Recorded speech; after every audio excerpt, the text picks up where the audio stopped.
السلام علیکم ناظرین، میں ہوں آپ کی میزبان بے نظیر مہدی۔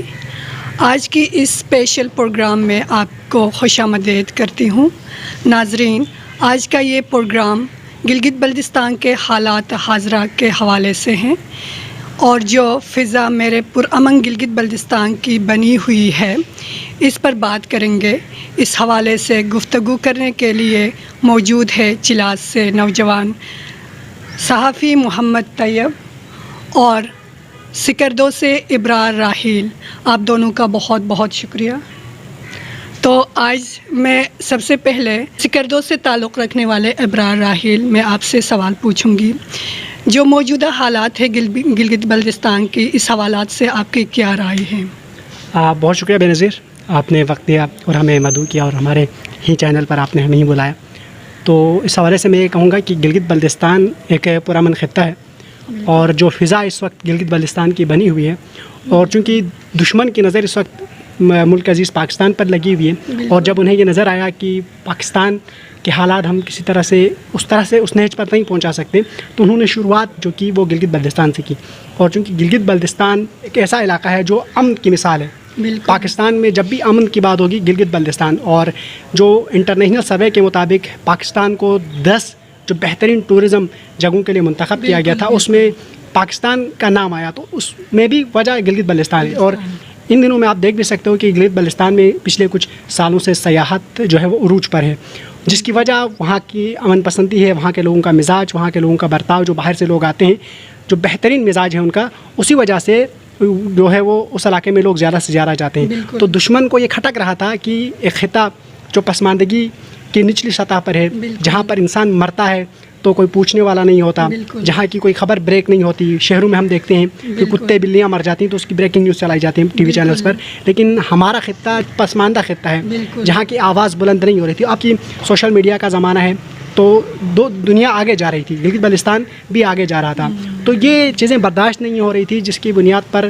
ایک ایسا پروپیگنڈا کیا گیا کہ جس میں دو مسالک کو، جو کہ وہاں پر دونوں مسالک میجورٹی میں، ایک شیعہ مسلک اور دوسرا سنی مسلک، تو ان دونوں مسالک کے درمیان جو ہے وہ ایک پھوٹ ڈالی گئی، اور جس پھوٹ کا نتیجہ ہم یہ دیکھ رہے ہیں کہ وہاں پر آج پچھلے 3-4 دنوں سے ایک احتجاج کا سلسلہ جاری ہے۔ پہلے چلاس میں ہوا، پھر اس کے بعد وہ اب ڈائیورٹ ہو کے سکردو جا پہنچا ہے، تو یہ ایک احتجاج کی فضا وہاں پر بنی ہوئی ہے۔ امید یہ کرتے ہیں کہ اس پر علماء بھی اپنا کردار ادا کریں گے، کیونکہ ایسے مواقع پر علماء کرام کا جو ہے وہ کردار بہت زیادہ ہوتا ہے، کیونکہ دونوں مسالک کے جو علماء ہیں وہ سامنے آئیں گے، ٹیبل پر بیٹھیں گے، گفتگو کریں گے، تو یہ امن کی فضا دوبارہ سے قائم کی جا سکتی ہے۔ وگرنہ اگر ہم یوں ہی ایک کنٹروورسی کریٹ کریں گے، ان کی بات کا جواب یہاں سے اینٹ کا جواب پتھر سے دینے کی بات ہوگی، تو پھر یہ امن نہیں رہے گا، امن خراب ہوگا، اور ہم نہیں چاہیں گے اور کوئی بھی نہیں چاہے گا کہ امن خراب ہو۔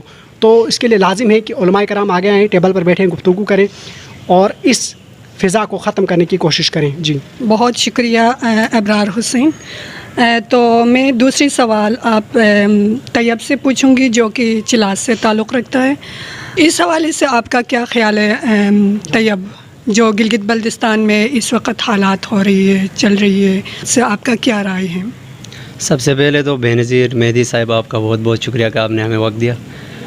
دوسری بات یہ ہے کہ آپ جب بات کرتے گلگت بلتستان کی، اب جب بات کرتے K2 کی، جب آپ بات کرتے ہیں گلگت بلتستان کی پرامن فضا کی، تو بات دراصل یہاں یہ پیدا ہوتا ہے کہ سوال کیسے جنم لیا۔ باقر الحسینی صاحب نے جو بھی اس نے بیان دیا ہے، گستاخی کی ہے، تو یہ گستاخی کی مین وجوہات کیا ہے، اس کے پیچھے کیا بنیاد بنی، اس کی کیا حقائق ہے جس کی وجہ سے اس نے یہ بیان دیا۔ لیکن میں سمجھتا ہوں اس طرح کے مذہبی بیان دینے سے پہلے ہم سب سے پہلے یہ سوچیں کہ پاکستان بنا کس لیے تھا۔ اگر آپ ایک ملک بنا رہے ہو لا الہ الا اللہ کے نام پہ، جہاں پہ آپ کہہ رہے ہو کہ اللہ کی دھرتی پہ اللہ کا نظام ہو، تو جہاں اللہ کا نظام ہوتا ہے تو اسلام میں صاف ہے کہ اطیعوا اللہ و اطیعوا الرسول، جہاں آپ اللہ کی اطاعت کرتے اور رسول صلی اللہ علیہ وسلم کی اطاعت، تو اس کے بعد صحابہ رضی اللہ کا اطاعت ضروری ہوتا ہے۔ جب تک آپ صحابہ کی اطاعت نہیں کرو گے، آپ نہ مسلمان رہ سکتے، نہ آپ ملک میں یا کسی بھی معاشرے میں امن لا سکتے۔ تو اس کے لیے ضروری ہے کہ ہر مقدسات جو بھی ہے اسلامی لحاظ سے یا کسی اور بھی لحاظ سے، خصوصی اسلامی لحاظ سے بڑے بڑے مقدسات ہیں، ان کا احترام ہمیں کرنا چاہیے۔ جب تک ہم احترام نہیں کریں گے، ہم یونائٹڈ اسٹیٹ میں جا کے کیسے کہہ سکتے ہیں کہ کہ رسول صلی اللہ علیہ وسلم ہمارے دلوں میں بستے ہیں، ان کو اوپر کوئی بھی بات غلط ہوتی ہے تو ہم برداشت نہیں کر سکتے. عمران خان ہو گئے یا دوسرے ہمارے جتنے لیڈر ہو گئے، انہوں نے باہر جا کے اس حوالے سے بڑی جنگ لڑی ہے. تو ہم اقوام متحدہ سے بل تو پاس کرا سکے، لیکن اپنے ملک میں ہم اس چیز کے اوپر کوئی کام نہیں کر سکے، جس کی وجہ سے ابھی جو موجودہ حالات، جو صورتحال گلگت بلتستان میں بنی ہے، اس کے حوالے سے ہم اگر دیکھیں تو جو بل پاس ہوا ہے وہ کوئی گلگت بلتستان کے عوام نے تو نہیں کیا ہے، یا کوئی کراچی کے عوام نے نہیں کیا، یا کوئی سندھ کی، یا کوئی صرف پنجاب والوں نے نہیں کیا. یہ پوری پاکستان کا متفقہ فیصلہ ہے. قومی اسمبلی میں آپ کے ذہین ترین اور بڑے لیڈرز جاتے ہیں. جب ایک بل وہاں سے پاس ہوتا ہے وہ پارلیمنٹ جاتا ہے. پارلیمنٹ میں بھی پاس ہونے کے بعد صدر، جب آپ کا جو صدر ہوتا ہے وہ ملک کا اسے ایک طرف سے باپ ہوتا ہے، وہ بھی جب سائن کرتا ہے تو آپ جا کے وہ قانون بن جاتا ہے. اب گزشتہ دنوں ایک بل جو تھا صحابہ رضی اللہ عنہ کے حوالے سے ایک بل قانون بنا ہے، تو اس کے اوپر عمل درآمد اب قانون نافذ کرنے والے اداروں کی ذمہ داری ہے کہ وہ اس کی، اب سارے چیز عدلیہ تو نہیں دیکھ سکتی، عدلیہ تو اب ان لوگوں کو ذمہ داری ہے کہ اس کی حفاظت کریں. جو انہوں نے قانون بنایا ہے تو اس قانون پہ ان کو عمل پیرا ہونا چاہیے.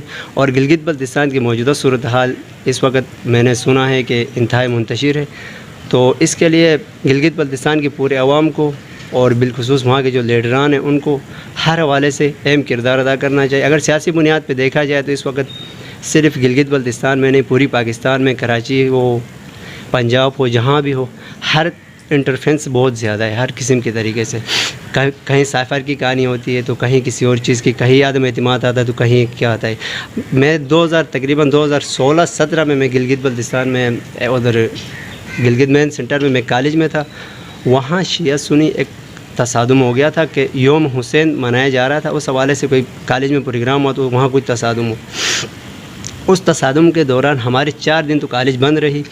جب 4 دن کے بعد ہم واپس کالج میں پہنچے تو ہمیں بتایا کہ ایک ٹیچر تھا وہاں پہ، اس نے ہمیں اطلاع دی کہ جو 3-4 دن پہلے گلگت بلتستان کا حالات خراب ہوئے، اس حوالے سے راہ ہو گئی اور دوسرے ایجنسیز ہو گئے باہر جو پاکستان مخالف استعمال ہو رہی، انہوں نے کروڑوں نے ملینوں ڈالر استعمال کیے.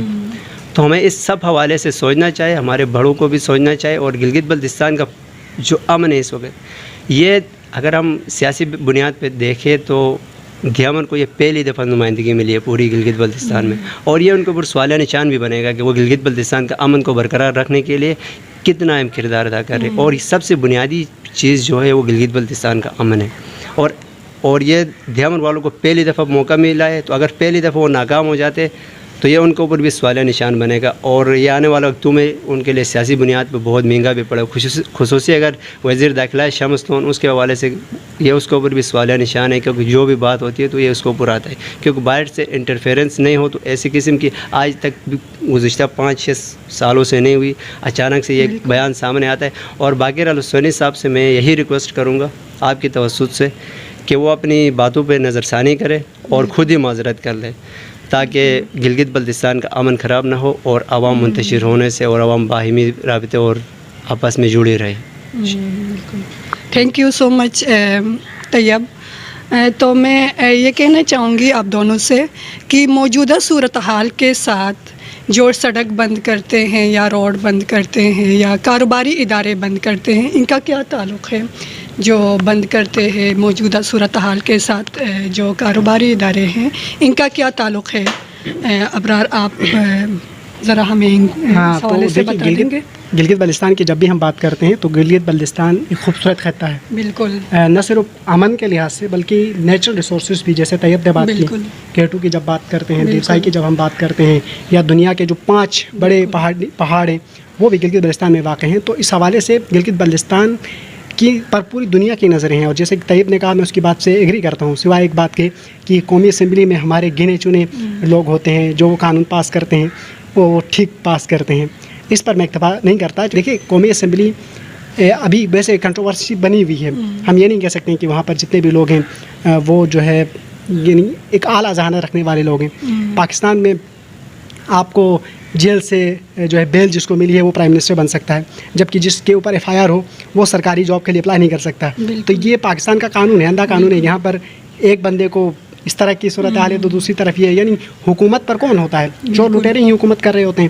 تو وہ اپنی مفادات کو مد نظر رکھتے ہوئے جب بھی کوئی سیاسی کنٹروورسی سامنے آتی ہے وہ جان بوجھ کر ایسے قوانین پاس کیے جاتے ہیں قومی ہیں کہ لوگوں کی جو سیاسی سوچ ہے وہ ڈائیورٹ ہو مذہب کی طرف, اور ایسے بل پاس کیے جاتے ہیں تاکہ لوگ الجھ جائیں آپس میں, اور اس پر وہ کامیاب بھی ہو گئے کسی حد تک. ٹھیک ہے, تو باقی ٹورزم کے حوالے سے گلگت بلتستان انتہائی اہمیت کا حامل ہے. آپ نے جیسے سڑکوں کی بات کی, سڑکیں بلاک نہیں ہونی چاہیے. ابھی جیسے 3 دن تک چلاس میں اور روڈ بلاک ہونے کی وجہ سے جہاں پر جتنے سیاح تھے وہ پھنسے رہے اور انہیں بہت ساری مشکلات کا سامنا بھی کرنا پڑا.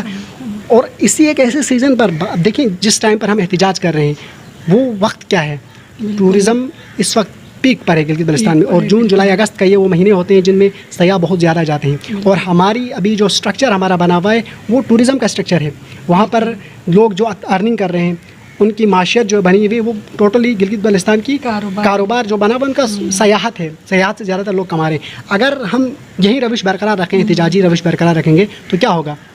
آنے والے وقتوں میں جس طرح مری کا حل ہوا بالکل اسی طرح ہمارا حل ہوگا. لوگ نہیں جائیں گے تو نقصان ہمارا اپنا ہے, یعنی دو طرفہ نقصان ہے. احتجاج کرنے سے جہاں ہمارے اپنے کاروباری مراکز بند ہو رہے ہیں, دوسری طرف سیاحت نہیں آئے گی تو ہر حوالے سے ہمارا نقصان ہے. تو اس نقصان کو بھی ملحوظ خاطر رکھتے ہوئے چاہیے کہ ایک امن ٹاک کی جائے, امن کی ٹیبل پر بیٹھا جائے جہاں تک ہیں. تو گورنمنٹ کی جو اسٹریٹجی ہے یہ ہونی چاہیے کہ وہ ایسے قوانین نہ لے کر آئے, ایسے قوانین نہ لے کر آئے جس سے کنٹروورسی جنم لیتی ہے. ایف آئی آر موجودہ صورتحال کے مطابق جو ایف آئی آر ہوا ہے آلریڈی ہوئی ہے تو وہ ہونی چاہیے یا اس کو مطلب ختم کر دینا چاہیے؟ آپ مجھے ذرا اس سے آگاہ کریں پلیز. بالکل, ایف آئی آر تو ایک چھوٹی چیز ہے. اس حوالے سے اگر آپ مذہبی دنیا میں جتنے بھی انقلاب آئے, جتنے بھی جو بھی ہوئے, ان میں سب سے زیادہ مذہب کا عمل دخل زیادہ رہا ہے. تو اس کے لیے ضروری ہے کہ آپ اگر پرامن رہنا چاہتے ہیں اور پرامن ملک کو رکھنا چاہتے ہیں تو یہ ضروری ہے کہ آپ سب سے پہلے قانون نافذ کرنے والے ادارے جو ہیں وہ ایک قانون بناتے ہیں تو اس کی حفاظت بھی کریں. اب انہوں نے خود قانون بنایا ہے, اب اسی قانون کی خلاف ورزی, ملک میں قانون کی خلاف ورزی یہ کوئی آج کا نہیں, 1973 کا آئین ہے کہ اس میں آپ پہ آرٹیکل 6 لگ جاتا ہے.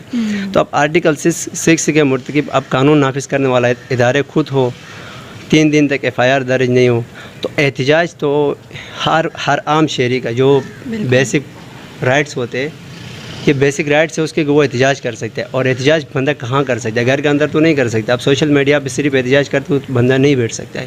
آپ دیکھ رہے ہیں سیاسی بنیاد پہ کتنی احتجاجی ہو رہی ہے. تو اس حوالے سے ضروری ہے کہ لوگ روڈ پہ نکلے. یہ ایک اعلی حکام تک اپنی میسیج پہنچانے کا ایک بہت بڑا ذریعہ, یہ آج نہیں پوری دنیا میں ہو رہا ہے. تو روڈ پہ نکلنا پڑتا ہے اپنے بات کو منوانے کے لیے اور قانون پہ جو عمل نہیں ہو رہا اس پہ عمل کروانے کے لیے. تو یہ الحسینی صاحب کو 3 دن کے بعد ایف آئی آر درج ہوا, اور وہ بھی صاف پتہ چلتا ہے کہ پریشر کے بعد ہوا. پہلے نہیں کر رہے تھے تو جب پریشر آیا تو پھر کیا, ان کو یہ کام پہلے ہی کرنا چاہیے تھا تاکہ یہ جتنے احتجاج ہوئے لوگوں نے جتنے بیانات دیتا کہ یہ چیزیں ہی نہ ہوں. اگر گورنمنٹ اپنا قانون جو بناتی ہے اس پر خود ہی عمل کرواتی ہے تو لوگوں کو ضرورت ہی نہیں کہ گھر سے باہر نکلے. لیکن جب قانون پر عمل نہیں ہوگا تو لوگ باہر نکلیں گے, ملک کے حالات خراب ہوں گے. تو بہتر یہی ہے کہ جو قانون انہوں نے بنائے اسی کی حفاظت بھی کریں. تھینک یو, بہت شکریہ. آپ دونوں کا بہت شکریہ, آپ دونوں نے مجھے ٹائم دیا.